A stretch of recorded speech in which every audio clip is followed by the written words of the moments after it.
Hi friends, എല്ലാവർക്കും special and fast കിച്ചണിലേക്ക് സ്വാഗതം. ഇന്നത്തെ വീഡിയോ കുറച്ച് കൂടുതൽ റാഗി മുളപ്പിച്ച് ഉണക്കി പൊടിച്ച് റാഗിപ്പൊടി തയ്യാറാക്കുന്നതാണ്.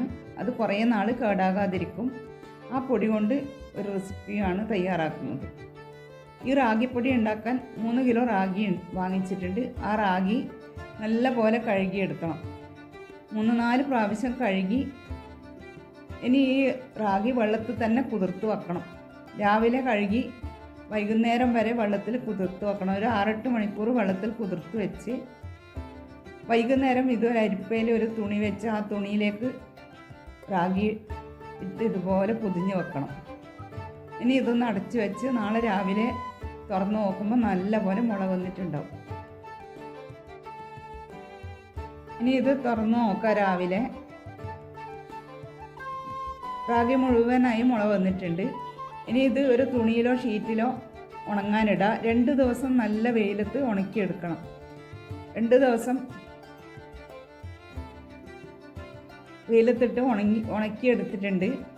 ഇതിനി ഒരു പാത്രത്തിലാക്കി പൊടിച്ചെടുക്കണം. ഞാനിത് മില്ലിൽ നിന്നാണ് പൊടിച്ചെടുക്കുന്നത്. മിക്സിയിലാണെങ്കിൽ കുറച്ചിട്ടിട്ട് പൊടിച്ചെടുത്താൽ മതി. മില്ലിൽ നിന്ന് പൊടിച്ച് അവിടെ നിന്ന് തന്നെ വറുത്ത് തരും. വറക്കാതെയും എടുക്കാം. ഞാൻ വറക്കാതെ തന്നെയാണ് എടുക്കുന്നത്. വറുത്തെടുത്ത് കഴിഞ്ഞാൽ കുറച്ചും കൂടെ കൂടുതൽ നാൾ കേടാകൂല, നല്ല ടേസ്റ്റും ഉണ്ടാവും. റാഗി മുളപ്പിക്കാതെ കഴിക്കുന്നതിനേക്കാൾ മുളപ്പിച്ച് കഴിക്കുന്നതാണ് കൂടുതൽ നല്ലത്. കൂടുതൽ ഗുണം മുളപ്പിച്ച് കഴിക്കുന്നതിനാണ്. ഇതുപോലെ ഉണങ്ങിയ പാത്രത്തിലേക്ക് പൊടിയിട്ട് അടച്ചു വെക്കണം. ഉണങ്ങിയ പാത്രം കൊണ്ട് തന്നെ ഇതിൽ നിന്ന് കോരിയെടുക്കുകയും ചെയ്യണം. അങ്ങനെ വെക്കുകയാണെങ്കിൽ കുറേ നാൾ പൊടി കേടാകാതിരിക്കും. ഇനി ഈ പൊടിയിൽ നിന്ന് 3 ടേബിൾ സ്പൂൺ പൊടി ഒരു കപ്പിലേക്ക് ഇട്ട് കൊടുത്ത് കുറച്ച് വെള്ളം ഒഴിച്ച് കട്ടയില്ലാതെ കലക്കിയെടുക്കണം. നല്ല പോലെ കലക്കിയെടുക്കണം. ഒരു 2 കപ്പ് വെള്ളം തിളക്കാൻ വെച്ചിട്ടുണ്ട്. ഈ കലക്കിയെടുത്ത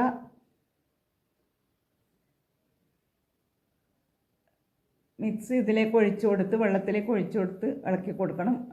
കട്ടയില്ലാതെ ഇരിക്കാൻ വേണ്ടി ഇളക്കി കൊടുത്തുകൊണ്ടിരിക്കണം. ഇത് ഒഴിച്ചു കൊടുത്ത ഉടനെ തന്നെ ഇളക്കണം, ഇല്ലെങ്കിൽ അടിയിൽ പിടിക്കും. അടിയിൽ പിടിച്ച് കട്ടയായി വരും. ചെറിയ തീയിലിട്ടിട്ട് ഇളക്കി കൊടുത്ത് വേവിച്ചെടുക്കണം. ഇനി ഇത് തണുത്ത ശേഷം ഒരു മിക്സി ജാറിലേക്ക് 3 ചെറിയ പഴം, നേന്ത്രപ്പഴം വേണമെങ്കിൽ നേന്ത്രപ്പഴം ചേർത്ത് കൊടുക്കാം. 10 ഈത്തപ്പഴം കുരുകളഞ്ഞതും 5-8 അണ്ടിപ്പരിപ്പ് വെള്ളത്തിൽ കുതിർത്ത് വെച്ചതും ഇതിലേക്ക് ചേർത്ത് കൊടുത്ത് ഇനി ഇതൊന്ന് അടിച്ചെടുക്കണം. നമുക്ക് ഇഷ്ടമുള്ള ഡ്രൈ ഫ്രൂട്ട്സൊക്കെ ഇതിൽ ചേർത്ത് അടിച്ചെടുക്കാം. ഇത് അടിച്ചെടുത്തിട്ടുണ്ടെങ്കിൽ ഇതിലേക്ക് റാഗി കുറുക്കി വെച്ച റാഗി തണുത്ത ശേഷം ഇതിലേക്ക് ഒഴിച്ച് 2 കപ്പ് പാല് തിളപ്പിച്ച് തണുത്ത ശേഷം ഫ്രീസറിൽ വെച്ച് കട്ടയാക്കി എടുത്തിട്ടുണ്ട്. അതും കൂടെ ഇതിലേക്ക് ചേർത്ത് കൊടുത്ത്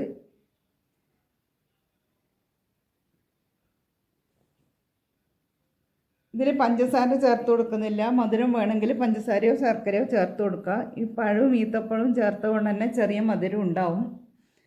കൂടുതൽ മധുരം വേണ്ടവർക്ക് ചേർത്ത് കൊടുക്കുക. ഇതിന് നല്ലപോലെ ഒന്ന് അടിച്ച് എടുത്ത് വരാം. നല്ല ഹെൽത്തി ആയിട്ടുള്ള ഒരു ഡ്രിങ്കാണിത്.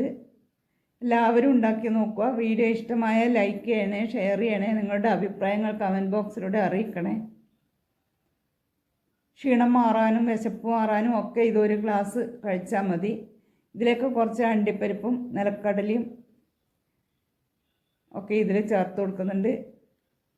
കുറച്ച് ടൂട്ടി ഫ്രൂട്ടി ഇട്ട് കൊടുത്തു.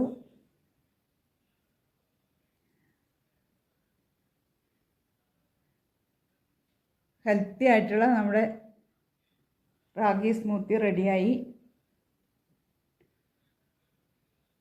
കുട്ടികൾക്കൊക്കെ ഇതൊരു ഗ്ലാസ് കുടിച്ച് സ്കൂളിൽ പോയാൽ ക്ഷീണം മാറും. Thank you for watching.